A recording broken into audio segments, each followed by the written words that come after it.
સમુએલનું પહેલું પુસ્તક તેનો 15મો અધ્યાય પહેલી કલમથી વાંચું છું. સમુએલે સાઉલને કહ્યું, યહોવાએ પોતાની પ્રજા ઇઝરાયેલ પ્રજા પર રાજ્ય કરવા માટે તારો અભિષેક કરવા માટે મને મોકલ્યો હતો. એટલા માટે હવે યહોવાની એ વાણી સાંભળ. સૈન્યોના દેવ યહોવા એમ કહે છે, મને એ સ્મરણમાં છે કે અમાલેકીઓએ ઇઝરાયેલીઓ સાથે શું કર્યું. જ્યારે ઇઝરાયેલી લોક મિસરમાંથી આવતા હતા ત્યારે તે લોકોએ તેમનો સામનો કર્યો. એટલા માટે હવે તું જઈને અમાલેકીઓને માર અને જે કંઈ તેમનો હોય તેમના પર દયા રાખ્યા વગર તેનો નાશ કર. કોઈ પુરુષ હોય, કોઈ સ્ત્રી હોય, કોઈ બાળક હોય, કોઈ દૂધ પીતું બાળક હોય, ગાય બળદ હોય, ઘેટા બકરા હોય, ઊંટ હોય, બળદો હોય, સર્વસ્વ તેનો નાશ કર. વલાઓ, એક સમયે સમુએલ સાઉલની પાસે આવ્યા હતા. આવીને સાઉલને કહી રહ્યા છે, સાઉલ, તને એક વાત યાદ દેવડાવું છું. પરમેશ્વરે પોતાની પ્રજા ઇઝરાયેલ ઉપર રાજા થવા માટે, તમારો અભિષેક કરવા માટે એક સમયે પરમેશ્વરે મને તમારી પાસે મોકલ્યો હતો. કેમ યાદ દેવડાવવું પડ્યું? શું સાઉલને યાદ નહોતું? તેના પિતાના ગધેડા જે ખોવાઈ ગયા હતા તેને શોધતા શોધતા સાઉલ જે ફરી રહ્યા હતા ત્યારે સમુએલે સાઉલને રાજા તરીકે અભિષેક કર્યા. શું એ વાત સાઉલ ભૂલી ગયા હતા? 15મા અધ્યાયની પહેલી કલમમાં જો આપણે જોઈએ તો સાઉલને સમુએલે યાદ કરાવવું પડ્યું. હે સાઉલ, તું અત્યારે રાજા હોવા છતાં મરજી પ્રમાણે જીવન જીવે છે. પરમેશ્વરે તને જે અધિકાર આપ્યો તે ભૂલી જઈને તું અત્યારે મરજી પ્રમાણે જીવન જીવે છે. પરમેશ્વરની ભય ભક્તિ વગરનું જીવન જીવી રહ્યો છે. એક સમયે હું તમારી પાસે આવ્યો હતો અને તમને રાજા તરીકે અભિષેક કર્યો. એ વાત તમે ભૂલી ગયા? આ પ્રમાણે સમુએલ સાઉલને સ્મરણ કરાવે છે. એ વાત સત્ય છે. આપણા જીવનની અંદર ઘણા બધા સંદર્ભમાં જ્યારે આપણે કષ્ટોમાં, દુઃખોમાં, આંસુઓની તરાઈમાંથી પસાર થઈએ છીએ, આર્થિક સમસ્યાઓમાં હોઈએ છીએ, જ્યારે નોકરી નથી હોતી, જ્યારે સ્વાસ્થ્ય બગડી જાય છે, જીવવાનું મુશ્કેલ થઈ જાય છે, ચોક્કસ આપણે ત્યારે પરમેશ્વર પાસે આવીને વિનંતી કરીએ છીએ, પ્રભુ અમારા પર દયા કરો, પ્રભુ અમને અમારા આંસુઓને લૂછી નાખો, પ્રભુ અમને નોકરી આપો, તંદુરસ્તી આપો, પ્રભુ અમને બાળક આપો, પ્રભુ અમે અમારા ખેતરમાં બીજ વાવ્યા છે, દયા કરીને સારી ફસલ ઉગાવજો. વલાઓ, આ રીતે મુસીબતના સમયે પ્રાર્થના કરીએ છીએ. જ્યારે આપણે કષ્ટોમાં હોય છે, દુઃખમાંથી પસાર થઈએ છીએ, પરેશાનીમાં હોય છે, આર્થિક રીતે તંગીમાં હોઈએ છીએ, ખૂબ જ ભક્તિ કરીએ છીએ, ખૂબ જ આત્મિકતા બતાવીએ છીએ, પ્રાર્થના કરીએ છીએ. કોઈ પાસ્ટર મળે એટલે બસ, પાસ્ટરજી મારા માટે પ્રાર્થના કરજો. કયા વિષયમાં? મારી પાસે નોકરી નથી. પાસ્ટરજી મારા માટે પ્રાર્થના કરજો. કયા વિષયમાં? હું બીમારીથી પરેશાન છું. મારા માટે પ્રાર્થના કરજો. કયા વિષયમાં? આર્થિક રીતે હું પરેશાન છું, ખૂબ જ દુઃખી થયો છું. યસ, આજે ઘણા બધા લોકો જ્યારે કષ્ટોમાં હોય છે, દુઃખી હોય છે, આર્થિક રીતે પરેશાન હોય છે, ત્યારે પરમેશ્વરની પાસે આવે છે. પરમેશ્વર તમારા દુઃખ અને બીમારીઓને જોઈને, તમારા આંસુઓને જોઈને, તમારા દુઃખને જોઈને, વેદનાઓમાં જે તમે પોકાર કરો છો તે વિનંતીઓને સાંભળીને, વલાઓ, આપણે બાઇબલમાં જોઈએ છે કે ઇઝરાયેલી લોક ઉપર ફારૂન જ્યારે ભયંકર મજૂરી કરાવતો હતો, તેઓ તે ભયંકર મજૂરી સહન ના કરી શકતા. તેઓ સહન નહોતા કરી શકતા અને તેઓ વિલાપ કરતા હતા. તેમનો વિલાપ આકાશ સુધી પહોંચ્યો. પ્રભુની આગળ તેઓ રડ્યા, પ્રભુ અમારું જીવન શા માટે આવું થયું છે? પ્રભુ, આજે અમે કેવી સ્થિતિમાં મુકાયા છે? ભયંકર પરિશ્રમ કરીએ ત્યારે જ રોટલી ખાઈ શકીએ છીએ. પ્રભુ બચાવો. હાથમાં ફૂટી કોળી પણ ના થઈ. ચારે તરફના લોકોની મધ્યે અમે અપમાનિત થઈએ છીએ અને દુઃખી થઈએ છીએ. તેઓ પ્રશ્ન કરે છે, અમે ઉત્તર આપી શકતા નથી, મોં ઊંચું કરી શકતા નથી. ક્યાં સુધી અમે પ્રભુ એમ જીવીશું? જ્યારે પરમેશ્વરની આગળ રડ્યા ત્યારે પરમેશ્વરે અદ્ભુત રીતે મૂસા દ્વારા તેમને છોડાવ્યા. 10 ભયંકર વિપત્તિઓને મોકલીને ફારૂનના અભિમાનને ચૂરીચૂરા કર્યા. ફારૂનના ભયંકર હાથોમાંથી, તેની ગુલામીમાંથી પોતાની પ્રજાને છોડાવીને જ્યારે તેમને પ્રતિજ્ઞાના દેશમાં લઈ જઈ રહ્યા હતા ત્યારે કેટલી બધી વાર આ ઇઝરાયેલી લોકો પોતાની સ્થિતિને ભૂલી ગયા હતા. અમે મિસરમાં રહ્યા હોત તો સારું. ત્યાં અમને જે માંસ મળતું હતું તેની યાદ આવે છે, જે માછલીઓ ખાતા હતા તેની યાદ આવે છે. ત્યાં અમે જે કાકડી ખાધી હતી, તરબૂચ ખાધું હતું, ડુંગળી ખાધી હતી, યાદ આવે છે. સાચું છે? શું આ લોકોએ સમૃદ્ધિ સાથે ભોજન કર્યું હતું? શું મિસરમાં ભરપેટ ભોજન કર્યું હતું? જુઠ્ઠી વાત છે. ત્યાં કોઈ સારું ભોજન નહોતું, વિશ્રામ નહોતો, કોઈ સારી સુવિધા નહોતી. આંસુ હતા. જ્યારે આ રીતે ગુલામીમાં જીવતા હતા, પરમેશ્વરે છોડાવ્યા હતા. પરંતુ તેઓ ભૂતકાળને ભૂલી ગયા. વાલા ભાઈઓ બહેનો, આપણા જીવનમાં આપણે કદી આપણા ભૂતકાળને ભૂલી ના જઈએ.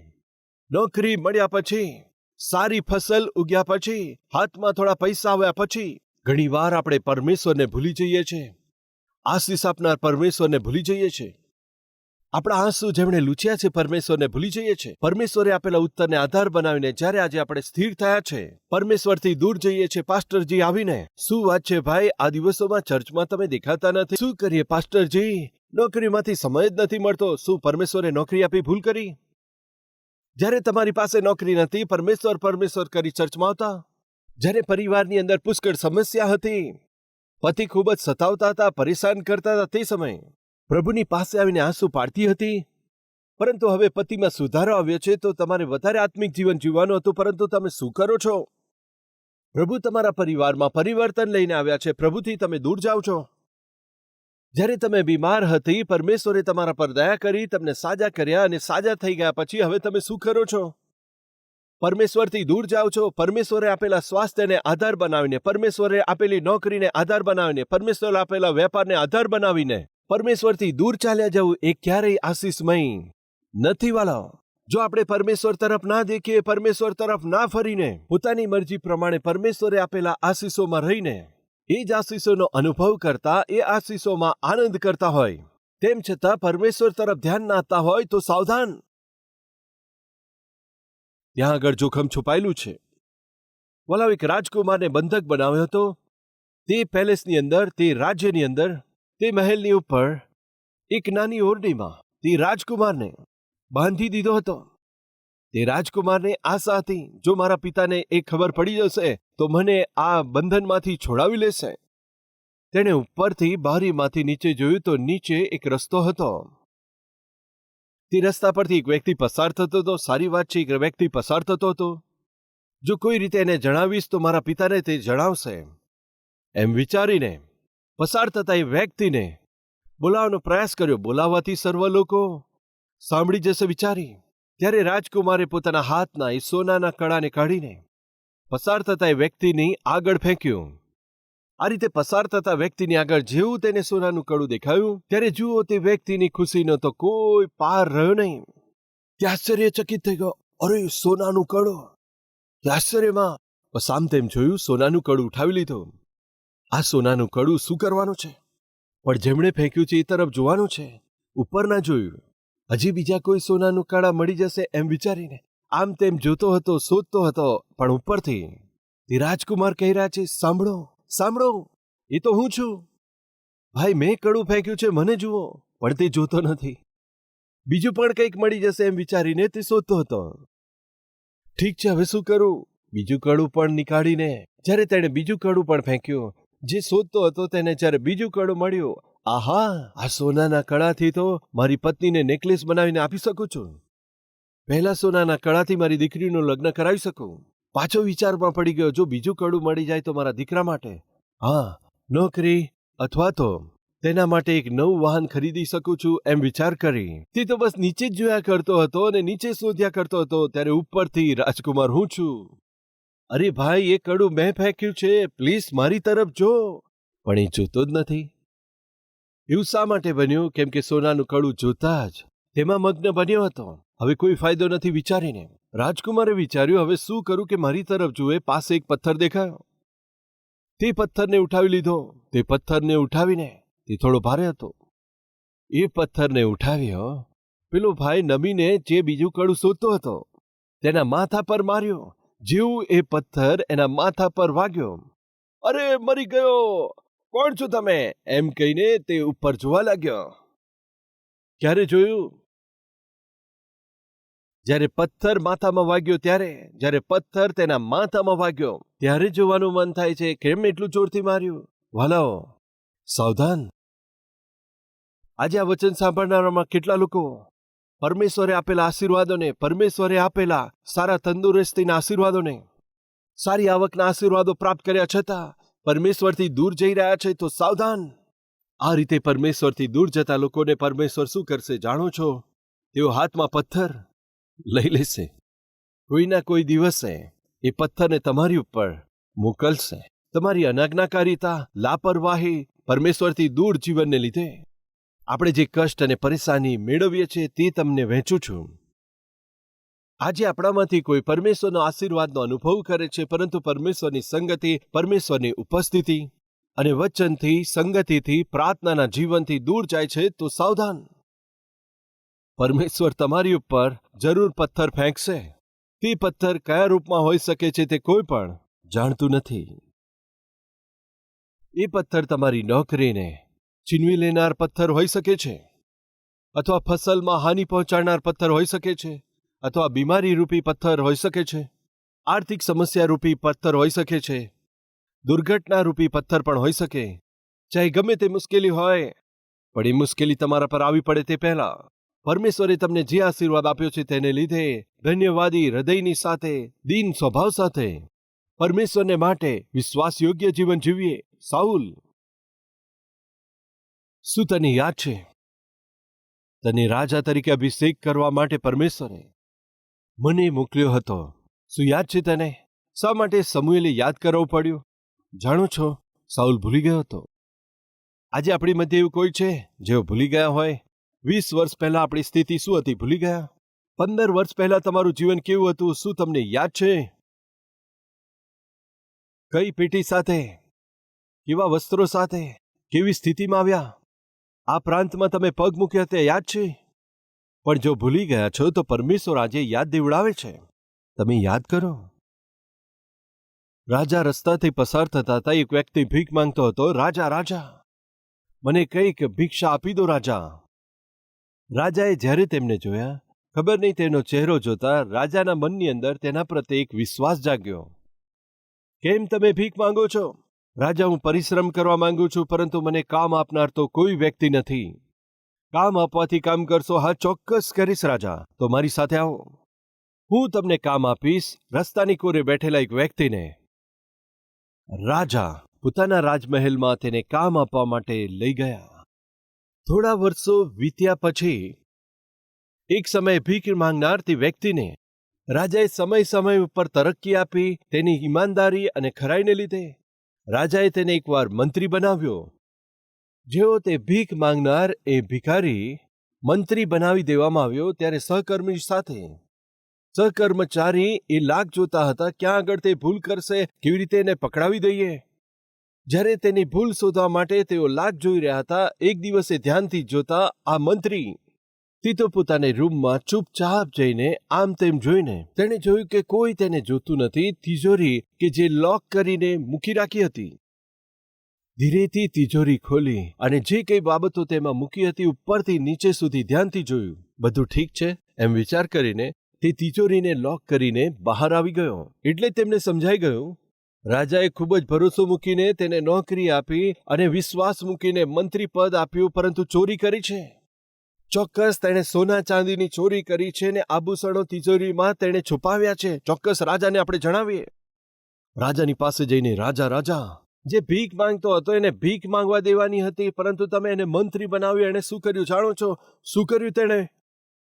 એ તો તમને લૂંટે છે અને લૂંટીને તમારાથી બધું છુપાવે છે. હા, મેં પોતે જ જોયું છે. શું ખરેખર? પણ એ તો એવો નથી. ના રાજા, પહેલા અમે પણ એવું જ વિચાર્યું હતું, પરંતુ અમારી આંખોએ જોયું. તમે શું જોયું? દરરોજ સવારે તથા સાંજે તે પોતાની ગુપ્ત ઓરડીમાં જઈને તિજોરી ખોલે છે. તેમાં જે સોનું છે અને ચાંદી છે, તેમાં જે રત્ન છે, તે બધું જોઈને ખુશ થાય છે. રાજા, એ તમને લૂંટી રહ્યો છે. આવો, આવીને તેને પકડી લો. ઠીક છે, ચાલો આપણે જોઈએ. એમ કરીને રાજા આવ્યા, મંત્રીના ઘરે આવ્યા અને કહ્યું, મંત્રી, તું કેટલો બધો દુષ્ટ છે. તારા પર ભરોસો મૂક્યો, તું તો ભિખારી હતો. તને મેં મંત્રી બનાવ્યો અને તું મને છેતરી રહ્યો છે. રાજા, મેં શું કર્યું? અરે, આટલો બધો ભોળો થાય છે. હવે શું થયું એમ પૂછે છે. આવો, તારા ગુપ્ત રૂમમાં જઈશું. તે રૂમમાં શા માટે જવાનું રાજા? કેમ એટલી બીક લાગે છે? ડરવાનું નહીં રાજા, એ મારી રૂમ છે, એ મારી ખાનગી રૂમ છે. અરે મારી વિરુદ્ધમાં બોલે છે. ચાલ હમણાં જ જઈએ. સૈનિકો મંત્રીને પકડીને લાવ્યા, તિજોરીને આગળ ઊભો રાખ્યો. તેને ખોલો. મંત્રી વચ્ચે ઊભા રહી ગયા. રાજા, મારો જીવ લઈ લો, પરંતુ આ તિજોરી ના ખોલશો. અરે, મારા રાજ્યમાંથી મારી ઉત્તમ વસ્તુઓને છુપાવીને ચોરીને તિજોરી ખોલવાની ના પાડે છે પાછો. તોડી નાખો એને. રાજાના સૈનિકો આવ્યા, તિજોરીને તોડી નાખી. રાજાએ ત્યારે તિજોરીમાં રાખેલી વસ્તુઓને ઉપરથી નીચે સુધી મૂકેલી વસ્તુ જોઈ. ત્યારે રાજાના આશ્ચર્યનો પાર ના રહ્યો. ત્યાં આગળ જે લોકો ઊભા હતા તે સર્વ તિજોરીમાં મૂકેલી વસ્તુઓને જોઈને આશ્ચર્યચકિત થઈ ગયા, આશ્ચર્યમાં પડી ગયા. રાજા આવીને મંત્રીને પૂછે છે, મંત્રી, આ શું છે? શા માટે તમે આ બધું અંદર મૂક્યું છે? શા માટે તે છુપાઈને રાખ્યું છે? ત્યારે મંત્રીએ કહ્યું, રાજા, એક સમય હું ભિખારી હતો, કઠોરો લઈને ભીખ માંગતો હતો. એવા મુજ ઉપર તમે દયા કરી મને કામ બતાવ્યું. તમે મને અહીં લઈ આવ્યા. મારા કામમાં જ્યારે ઈમાનદારી બતાવી, મારા ઉપર દયા કરીને તરક્કી આપી, મારા પર કેટલો બધો ભરોસો મૂક્યો, મને મંત્રી બનાવ્યો. આજે મારા જીવનમાં કોઈ કમી નથી. સરસ પદવી આપી છે, સારું વેતન આપો છો, સારો અનુભવ કરું છું. પરંતુ ક્યારેય હું મારા ભૂતકાળને ભૂલી ના જાઉં. તમે મારા પર કેટલી બધી દયા કરી, આટલું ઊંચું પદ આપ્યું, પરંતુ હું તમને કદી ના છેતરું.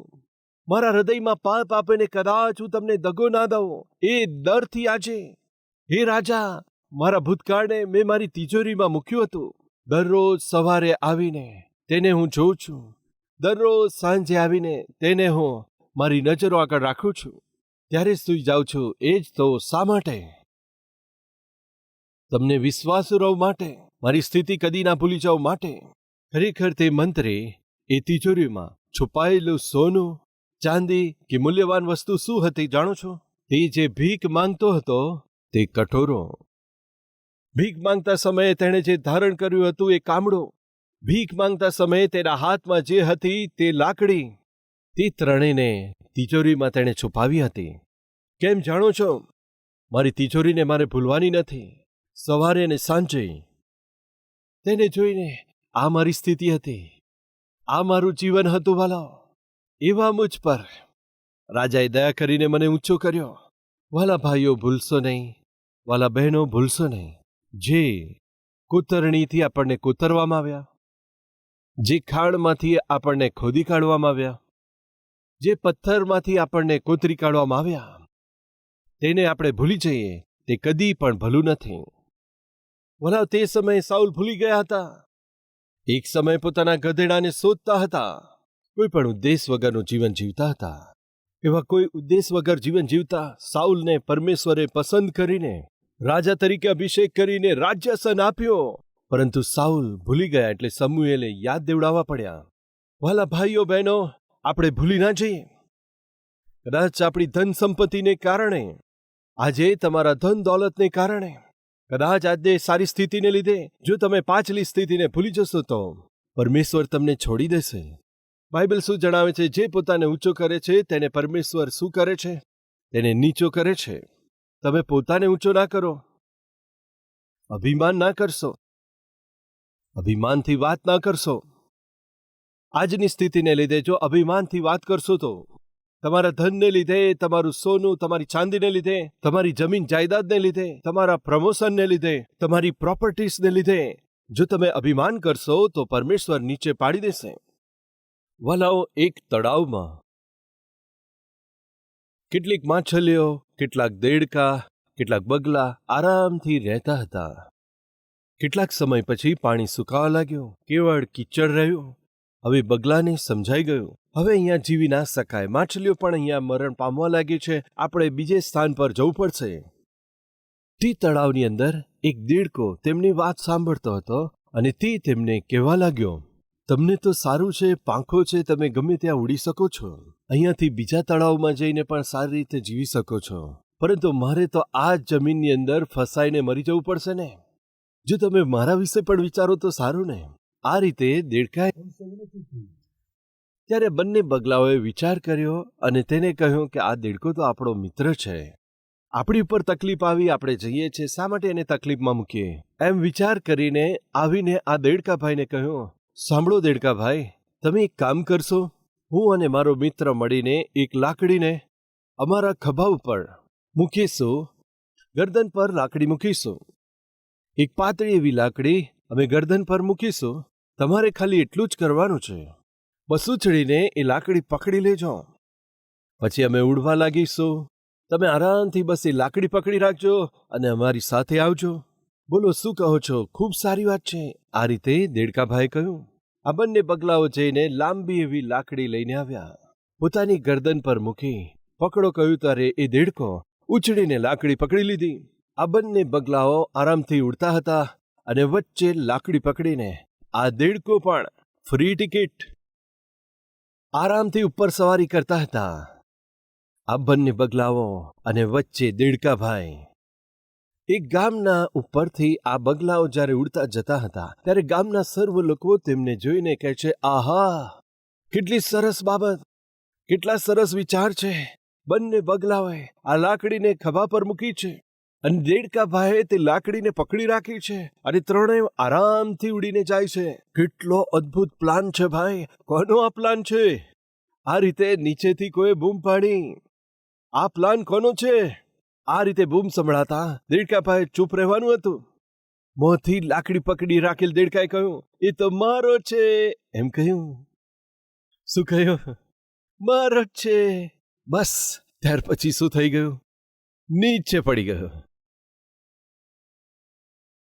તમારા કષ્ટને જોઈને, તમારી સમસ્યાને જોઈને, તમારા આંસુઓને જોઈને, તમે જે સામનો કરો છો તે અપમાનને જોઈને, આર્થિક સમસ્યાઓને જોઈને, બીમારીમાંથી પસાર થતા તમારી સ્થિતિને જોઈને પરમેશ્વરને દયા આવી, તમને ઊંચા ઉઠાવ્યા, રહેવાને ઘર આપ્યું, ભોજન આપ્યું, પહેરવા માટે વસ્ત્ર આપ્યા, તમારા પર દયા કરી.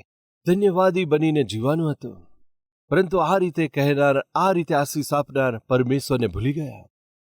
આજે તમારી પાસે જે છે તેને આધાર બનાવીને, પરમેશ્વરને છોડીને, પરમેશ્વરને ભૂલીને સીધા તમે નીચે આવી જશો કે પછી ધન્યવાદી બનીને હંમેશા પરમેશ્વરની નિકટ જીવશો? તમારી ઈચ્છા.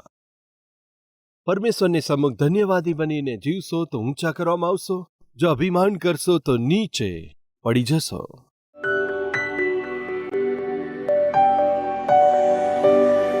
મહાન પવિત્ર પ્રેમી પરમેશ્વર પિતા, જે અમાલેકીઓને મારવાનું હતું તેમને મારી ન નાખીને કેટલીક બાબતોમાં સાચવી રાખી, જેના લીધે સાઉલ એ નાશ પામ્યો, નષ્ટ થઈ ગયો. પિતા, અમારામાં રહેનાર વ્યભિચારને, કામુકતાને, અપવિત્રતાને, ધનના લોભને, જો અમે તેને ખલાસ નહીં કરીએ તો તે અમને ખલાસ કરશે. આજે જેટલા લોકો જે પાપોને પોતાના જીવનની અંદર રહેવા દેવા માંગે છે, તે પાપની અંદર આનંદિત થાય છે, ખુશી મનાવે છે, તે તેમને મારી નાખે, તેમનો નાશ કરે તે પહેલા આજે તેઓ ક્ષમા માંગે છે. તેમના પર દયા કરજો, તરસ ખાજો.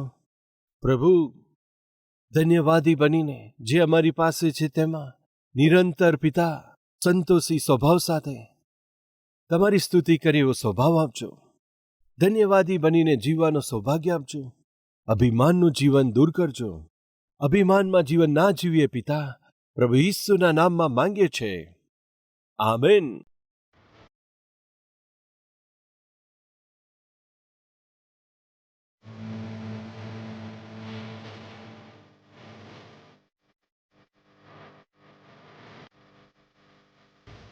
અમારું address Calvary, post box number 30, Kukatpally, Hyderabad 72.